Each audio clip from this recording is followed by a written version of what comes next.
организаторите на филмскиот фестивал Преко езерото годинава со многу изненадувања за посетителите. Филмското платно е поставено во Струмица, поставено во Гевгелија, освен традиционално, како што и изминативе 5 години се поставува на брегот на Дојранското езеро. Вечерва за овие теми разговарам со директорот на филмскиот фестивал Јани Бојаджи. Добро вечер и првото прашање ќе ми биде токму тоа. Земја во фокус Иран и иранската кинематографија. Зошто Иран?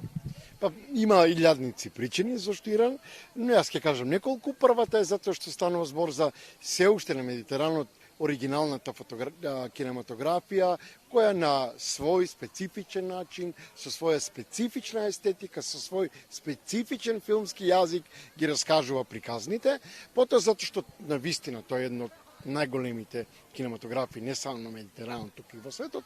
И трето затоа што во овој момент иранска кинематографија е во една многу специфична ситуација, кога навистина на тој дел од светот имаме и војна и во самиот Иран, и кога творците, уметниците, режисерите, авторите, филмаџиите се ставени во едни исклучително специфични услови да создаваат творештво, да снимаат филмови во вакви околности, и ние сакавме да направиме еден фокус како изгледа тоа, да се работи и покрај вакви околности луѓето не застануваат, снимаат, произведуваат, ги раскажуваат своите приказки, и ние таа приказна сакавме да ја споделиме со Македонија, со нашата публика, да видат од блиску како тоа изгледа навистина.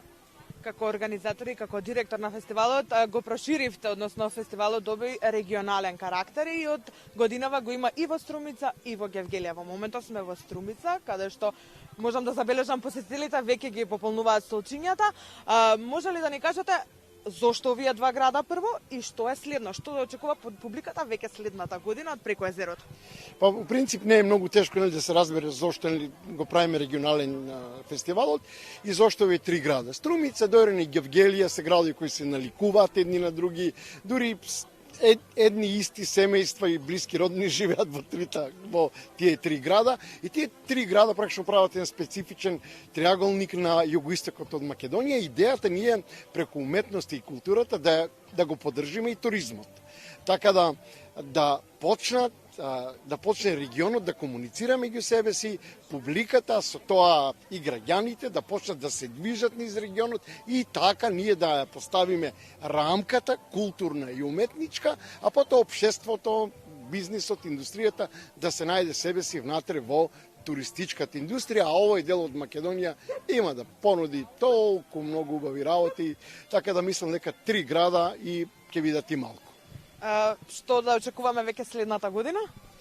Па, ништо повеќе од ова, ќе се задржиме на Дојран, Струмица и Гевгелија, но ќе развиваме програмата. Нашата идеја е да бидеме се подобри и подобри во основната работа, тоа е во филмовите кои ги нудиме на програмата. И еве да кажеме дека ние ова година по пети пат, тоа е еден мал јубилеј, но многу важен, ние сме единствен фестивал во Македонија кој има светска премиера на ирански игран филм. Така да во официјалната селекција за големата награда Златен пеликан е и светска премиера на иранскиот филм Коцкар.